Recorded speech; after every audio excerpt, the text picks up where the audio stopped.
right beyond the safety and big-time plays right there. A 61-yard pickup, his third catch of the day. The other two were simple toss.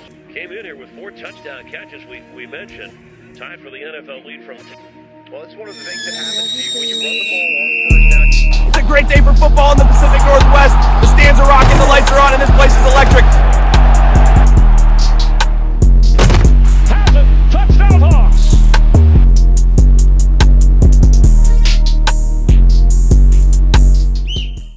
What's up and welcome back, 12s. We're back with another piping hot cup of Seahawks tea. Week 14 is in the books, and Seattle just served the Atlanta Falcons a full pot of dominance. Final score, 37-9. Buckle up because there's a lot we gotta sift through. The first half of the game felt like lukewarm tea. It was tight, messy, kind of bland. It was 6-6 at halftime. But after that break, Seattle turned that heat up. On the opening drive of the second half, newcomer Rashid Shaheed ripped off a 100-yard kickoff return for a touchdown. Instant spark and the energy immediately shifted. That was crazy. From there, Seattle never looked back, the offense humming and the defense swarming.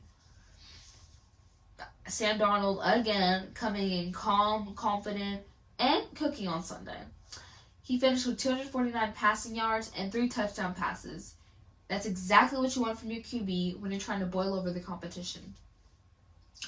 2 of those touchdowns went to Jackson Smith-Njigba, and 1 went to Cooper Kupp. That was very balanced, precise, and also a little dangerous. Speaking of JSN, though, he moved with purpose, he created separation, and he secured those catches under pressure.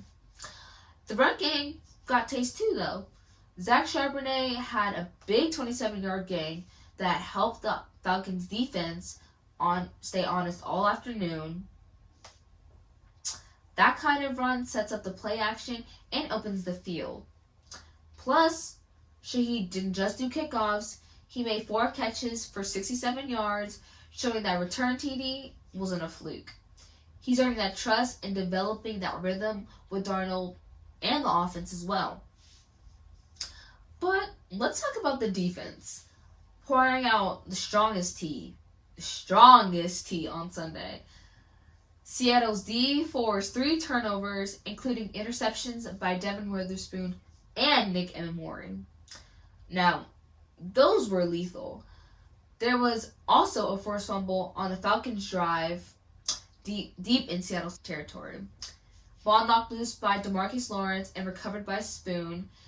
Atlanta never managed to score a touchdown. The only way they got those 9 points was because of those field goals.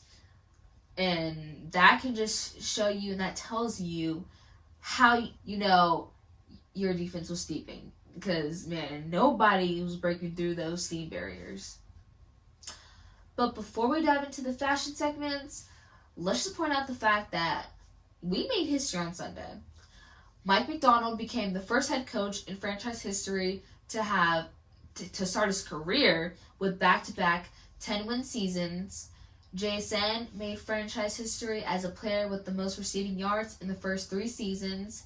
Nick Emmanwori made franchise history as well as a first player to have a field goal, block, and an interception in the same game. And lastly, Sam Darnold moved up with Tom Brady to be the only quarterback to win 10 and more games in consecutive seasons with 2 different teams. After just hearing all that, that's what I call BTA and hard work. Alright, y'all, we just drank a full mug of game tea, offense, defense, special teams, the whole blend.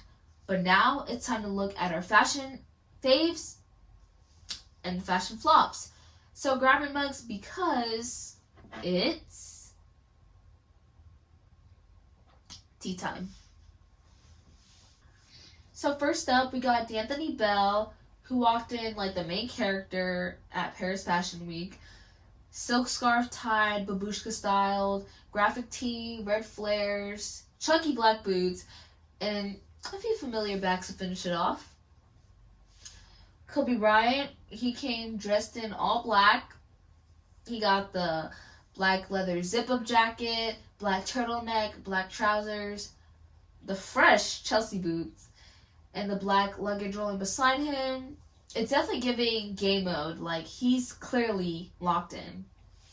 For sure. Definitely those are the type of vibes I'm feeling right now. Lastly, we have a familiar face, Julian Love, back at it again, popping out wearing a dark green emerald suit, crisp white button up, polished black derbies it looks like. It's definitely giving businessman though, either way. And now for the flops. First, Jaron Reed. I mean, the Balenciaga sweater, off-white outline arrow sweatpants, A6 sneakers. To be honest, the only thing with color was a purple water bottle. I mean, could have styled it a little differently, is the least I could say. Next up, Devin Witherspoon, wearing the sweatsuit. Now, don't get me wrong, the Blackstone sweatsuit from Spider is very nice, especially those gems on the sleeves and all that. But y'all already know, it's just too cozy for an away game. And finally, Rashid Shaheed, the black hoodie, the denim tiers rhinestone sweatpants. It's not awful, but it's giving I'm headed to the team hotel, or, I just got off the plane vibes.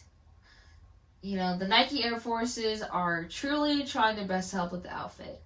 But either way, she came hot on the field for sure, no doubt. But for the tunnel, not really. But y'all, that does wrap up week 14th episode of 12's Tea. Comment y'all's favorite outfit. And don't forget to follow me on TikTok, Instagram, X, and on YouTube. I'll see y'all next week. And as always, pinkies up.